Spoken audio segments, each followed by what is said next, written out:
여러분, 많은 사람들이 이 가난에서 벗어나서 부자가 되고 싶어 합니다. 부자가 되어서 하고 싶은 것도 마음껏 하고, 먹고 싶은 것도 마음껏 먹고, 가보고 싶은 곳도 마음껏 여행을 하고 싶어 합니다. 만약 내 주위에 어떤 한 지인이 정말 부자가 되고 싶다고 매번 이야기를 하고 다녀요. 그런데 그 사람은 1년에 한 번 자기 생일에는 명품백 하나 정도는 사야 되고, 차는 그래도 대형 세단 정도는 타고 다녀야 된다고 생각해서 할부로 차를 사서 타고 다니고 있다면 여러분들은 어떤 생각이 드시나요? 정말 그 사람은 부자가 되고 싶은 걸까요? 혹시 부자가 되고 싶다고 말은 하면서 부자처럼 보이고 싶어 하는 건 아닐까요? 이 질문이 왜 중요하냐면 부자가 되는 길과 부자처럼 보이는 길은 완전히 다른 길이에요. 부자가 되는 길과 부자처럼 보이는 길은 정반대의 길입니다. 지금 내가 부자가 아닌데 부자가 되기 위해서는 무엇부터 시작해야 된다고 생각하시나요? 아마 다들 알고 계실 겁니다. 돈을 벌어야 되고 돈을 모아야 되고 그 돈을 투자하거나 또는 내가 어떤 사업을 해야 된다는 거 다들 알고 계실 거예요. 그런데 왜 우리는 부자가 되고 싶어는 하지만 부자처럼 보이는 것에 더 신경을 쓰고 돈을 쓰고 있는지, 우리가 별것 아니라고 생각했던 일들이 어떻게 부자의 삶에서 점점 우리를 멀어지게 만들고 있는지, 그것에 대해 오늘 한번 얘기해 보도록 하겠습니다. 요즘 거리를 걸어 다니다 보면 명품 가방을 들고 다니는 사람들을 정말 많이 볼 수 있어요. 심지어 20대 초반인데도 불구하고 명품백을 들고 다니는 사람들을 어렵지 않게 볼 수 있습니다. 통계를 보면 더 놀랍습니다. 한국은 1인당 명품 소비액이 세계 3위권 수준이에요. 그런데 이걸 GDP 대비로 따지면 거의 1위 수준입니다. 우리나라 사람들이 이 명품을 얼마나 좋아하는지 알 수 있는 데이터죠. 그런데 여기서 질문 하나를 해볼게요. 과연 그 명품을 들고 다니는 사람들이 진짜 부자인 걸까요? 부자처럼 보이기 위한 소비가 어떤 영향을 미치는지 한 가지 예를 들어 설명해 보겠습니다. 20대 후반 직장인 A씨가 있다고 가정해 볼게요.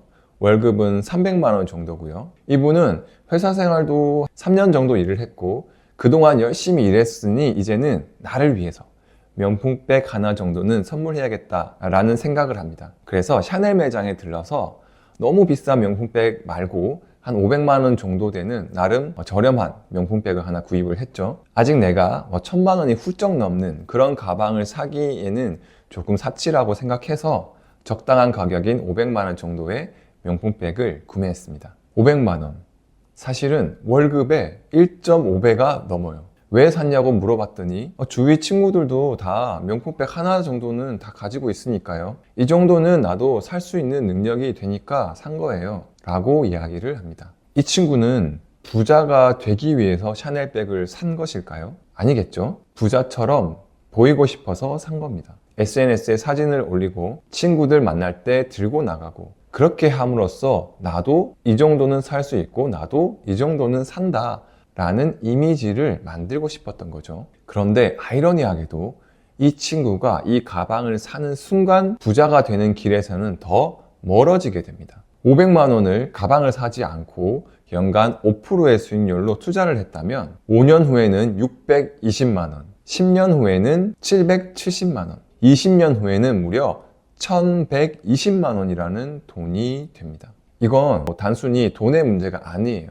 바로 습관과 마인드의 문제입니다. 한번 명품을 사게 되면요, 계속해서 명품을 사게 됩니다. 가방을 샀으니 옷도 사고 신발도 사고 벨트도 사고 끝이 없어요. 그런데 왜 우리는 이런 선택을 하게 되는 것일까요? 그 이유는 바로 인간은 사회적 동물이기 때문입니다. 주변 사람들과 비교하고 인정받고 싶은 게 본능인 거죠. 특히 이 한국 사람처럼 체면을 중시하고 이 인구 밀집도가 높은 환경에서는 더욱더 그런 경향이 강해집니다. 이 문제를 더 심화시키는 것이 바로 SNS죠. 인스타그램을 보세요. 모두가 다 잘 살고 부자처럼 보이고 근사한 음식을 먹고 비싼 물건들을 자랑합니다. 그런 걸 보다 보면 나만 너무 못 사는 거 아닌가? 나만 뒤처지는 거 아닌가? 그런 생각을 자연스럽게 하게 된다는 거죠. 그래서 지금 당장 나도 부자처럼 보이고 싶어지게 만듭니다. 진짜 부자가 되려면 10년, 20년, 30년이 걸리지만요.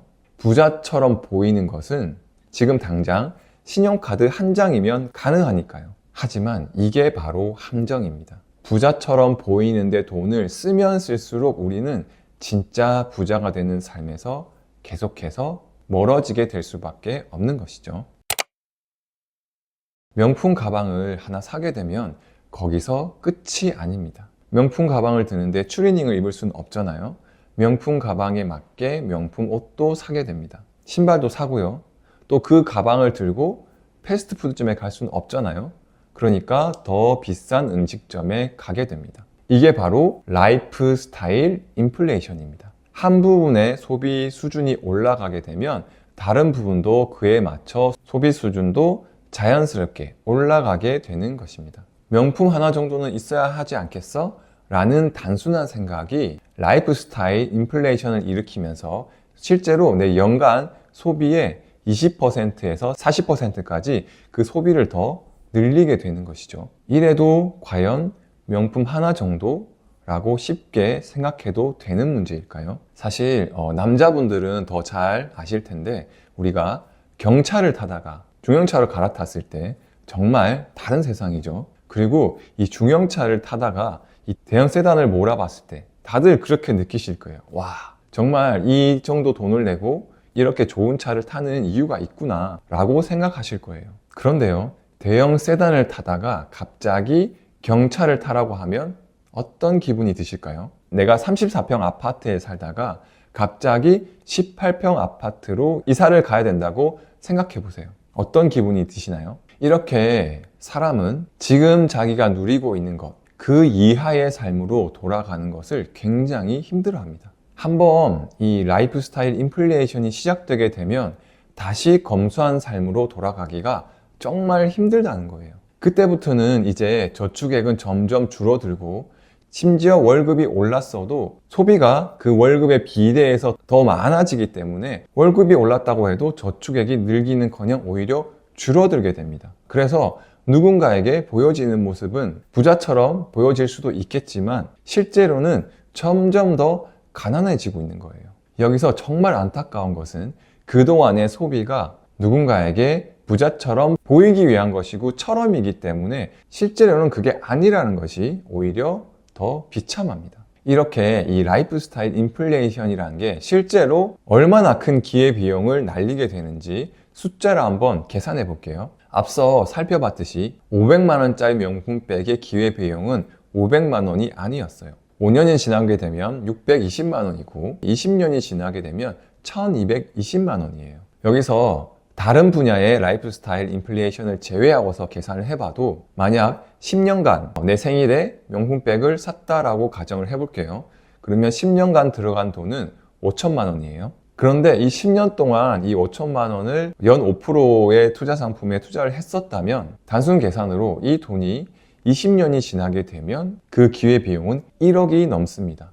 30년이 지나면요, 명품백들의 기회비용은 1억 5천이 넘습니다. 시간이 지나갈수록 과거에 내가 했던 소비에 대한 기회비용은 엄청난 비용으로 계산됩니다. 그래서 이 20대, 30대에 비록 돈을 많이 벌지는 못하지만 그 돈을 어떻게 썼느냐에 따라서 40대, 50대의 삶이 완전히 바뀔 수가 있다는 거죠. 텀블러에 커피를 타서 출근하는 사람과 아무 생각 없이 그냥 커피숍에 가서 5,000원짜리 커피를 사서 출근하는 사람의 미래는 그 연봉과는 상관없이 반드시 달라지게 돼 있습니다. 어차피 부자처럼 보이고 싶어 하는 사람들은 연봉이 올라갈수록 그 소비가 더 커지기 때문에 연봉이랑 크게 상관이 없다는 거예요. 여기서 또 굉장히 흥미로운 통계가 하나 있습니다. 한국의 가계 부채는 GDP 대비 세계 최고 수준입니다. 동시에 앞서 말했듯이 명품 소비도 GDP 대비하면 세계 최고 수준이죠. 이것은 무엇을 의미하느냐? 우리나라 사람들은 누군가에게 부자처럼 보이기 위해서 빚을 지더라도 소비를 한다는 거죠. 요즘 거리에 나가보면 굴러다니는 게 외제차죠. 그런데요, 이것도 통계상으로 보면 대부분이 할부나 리스로 구매한 거예요. 차를 소유하는 게 아니라 빌려 쓰는 건데 마치 소유한 것처럼 비싼 자동차를 소유한 부자처럼 보이는 거죠. 이게 한국 사회의 현실입니다. 안타깝게도 우리는 부자가 되는 데 돈을 쓰는 게 아니라 부자처럼 보이는 것에 더 많은 관심과 노력과 돈을 쏟고 있다는 거예요. 반면에 진짜 부자들은 오늘 얘기한 것처럼 그런 화려한 소비, 누군가에게 보이기 위한 소비를 하지 않습니다. 그들도 명품 가방이 갖고 싶었을 거고 좋은 자동차를 타고 싶었을 거예요. 하지만 그들은 그것을 참았습니다. 이게 바로 그들이 지불한 대가입니다. 그런데 이제 어떤 분들은 이렇게 말씀하실 수도 있어요. 내가 아는 주위의 부자들은 명품 가방도 엄청 많고 정말 좋은 차도 뭐 2대씩, 3대씩 가지고 있어요. 그렇다면 그것은 내 연봉이 3천만 원일 때 30만 원짜리 가방을 사는 것처럼 그들도 충분히 그런 것들을 살 수 있는 능력이 되었기 때문에 그것을 살 수 있는 것이지, 그들이 정말 내가 부자기 때문에 부자처럼 보여야지 라고 해서 하는 소비는 아닐 거라고 생각해요. 대가 지불의 원칙은 정말 간단합니다. 지금 당장 나의 만족을 잠깐 참고 미래에 더 큰 가치를 선택하는 것. 유명한 심리학 실험이 있습니다. 1960년대 스탠퍼드 대학의 마시멜로 실험인데요. 아마 자녀를 둔 부모라면 대부분 알고 계실 거예요. 4세에서 5세가 되는 어린 아이들에게 마시멜로를 하나씩 줍니다. 그리고 이렇게 얘기를 하죠. 이 마시멜로를 먹어도 괜찮고 만약 이 마시멜로를 먹지 않고 15분을 기다린다면 마시멜로를 하나 더 줄게 라고 얘기를 합니다. 당연히 일부 아이들은 그냥 먹었을 거고 일부 아이들은 참았습니다. 흥미로운 건 그 다음이에요. 수십 년간 이 아이들을 추적 관찰한 결과 당장 먹지 않고 참았던 그룹의 아이들이 학업 성취도도 훨씬 높고 사회적 성공도 훨씬 더 많이 거뒀다는 겁니다. 왜일까요? 이 지연된 만족을 선택할 수 있는 능력이 결국 인생에서 더 나은 결과를 만들어낸다는 거죠. 부자가 되는 것도 마찬가지입니다. 지금 당장 500만 원짜리 명품 가방을 사는 만족을 포기하고 그 돈을 투자해서 20년 후 1200만 원의 가치를 얻을 수 있어야 한다는 겁니다. 왜 내 아이에게는 조금 더 참아서 15분 후에 마시멜로를 하나 더 얻기를 바라면서 정작 나는 지금 당장 부자처럼 보이는 것에 신경을 쓰고 돈을 지불하고 있는 것일까요? 그렇다면 조금 더 구체적으로 어떻게 해야 할까요? 그 첫 번째는 소비 우선순위 정하기입니다. 모든 소비를 포기하라는 것이 아닙니다. 우선순위를 정하라는 겁니다. 소비에는 주거, 식비, 교통비 등 필수 소비가 있죠. 그리고 교육이나 건강, 어떤 기술을 습득하는 데 필요한 소비인 투자성 소비, 그리고 진짜 중요한 경험이나 이 관계를 위한 가치 소비, 그리고 명품이나 또는 불필요한 외식, SNS용 소비 등 불필요한 과실을 위한 소비가 있습니다. 이 피라미드 형태가 바뀌면 안 됩니다. 오히려 피라미드의 위쪽에 있는 소비는 내가 원하는 정도의 부를 이룰 때까지는 최대한 줄이는 게 좋습니다. 두 번째는 50, 30, 20 법칙입니다. 50, 30, 20의 법칙은 수입의 50%는 필수 생활비에, 30%는 자유 소비에, 20%는 저축과 투자에 쓰는 법칙입니다. 예를 들어 월급이 300만 원이라면 필수 생활비는 150만 원, 자유 소비는 90만 원, 그리고 저축과 투자에는 반드시 60만 원은 투자를 해야 된다는 거죠. 하지만 진짜 부자가 되고 싶은 간절함이 있다면